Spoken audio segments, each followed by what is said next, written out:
Okay, so we're diving into something that's been bugging me. And it's this new Selzer poll, you know the one. It's about the 2024 election, specifically about Kamala Harris and her chances.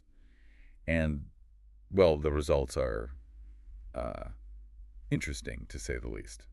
Yeah, the Seltzer poll, it's not just another poll. You got to remember what they pulled off in 2016, 2020. Right? Everyone remembers those elections, or at least how the polls got them wrong. Exactly. But Seltzer, they called Iowa for Trump both times and not just got it right. They were shockingly accurate, even when everyone else was saying, no way. Yeah, it's like they had some secret formula to find those hidden Trump voters. And that's why this new poll from them is so eyebrow-raising. It's like, okay, what are they seeing that we're not? So spill it. What does the poll say? Iowa, Trump at 47, Harris 43. Wow. Okay, I mean, Iowa's Trump country, but still, that close. That's got to have the Harris team feeling some things. Oh, absolutely. A mix of there's hope and whoa, we got work to do. Like, imagine being on that campaign. That poll changes everything. So it's like this Iowa poll is throwing everyone for a loop. Totally. And it makes you wonder, right? Is this a fluke or is there something bigger? Like, is this a sign of something we might see across the country? Right, exactly. Like, is Iowa unique or is this a trend? Well, here's where it gets even more interesting. Pollsters are seeing similar things, similar patterns in Wisconsin. Wisconsin. Hey! Always a nail biter. For sure. Always a battleground state. And Yeah. get this, demographically, Wisconsin. Pretty similar to Iowa. So what happens in one, might give us clues about the other. Okay, so similar places, similar trends. What are the polls saying about Wisconsin then? All right. So the latest Marquette poll, the Marquette University Law School poll, it's got Harris ahead by a decent margin, like not insignificant, 52 to 48, and that's with likely voters. But hold on, now I got to pump the brakes a little. Remember what we were just saying about polls getting things wrong? Oh, yeah. Wisconsin's like Exhibit A.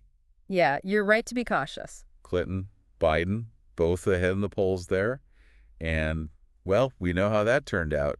Makes you wonder if we can trust any of this, Yeah. Are we going to be fooled again? You're right to be cautious. I get it. It's like that friend who's always late. At some point, you got to stop believing them. But there are a couple of things that make this time around a little different, maybe. So are we saying, like, can we actually trust the polls this time? Or are we all going to be, surprised again come November? I wish I had a crystal ball, right? That would be great.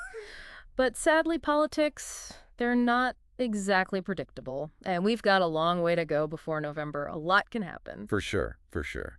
But for those of us who are, like, glued to this election, what should we be taking away from all this polling data? What's the main takeaway? I'd say biggest thing, don't get cocky. That goes for both sides. We've seen it time and time again. Polls are just snapshots. They're not guarantees.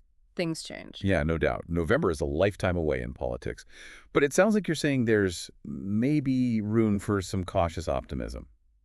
Or am I hearing that wrong? No, you're right. You're right. But, and this is a big but, this consistency we're seeing, especially Seltzer's track record, and then all those polls from Wisconsin lining up, it does suggest Harris might be doing better than people thought. Okay, interesting. So not a guaranteed win, not at all, but maybe a sign that this race could be tighter, less predictable than some of those early predictions were suggesting. Exactly. Think of it like a chess game. You take a big piece early. Doesn't mean you win, but it definitely changes how you play the game. Changes the whole strategy. Love that analogy.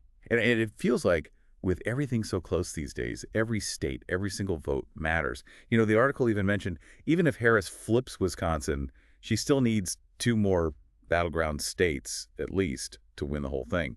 So for all of you listening, what other states are you watching? Where do you think Harris needs to focus her energy if she wants to be president? We want to know. Oh, I am definitely going to be watching those polls, especially in those swing states. It's going to be an exciting few months, that's for sure. You got that right.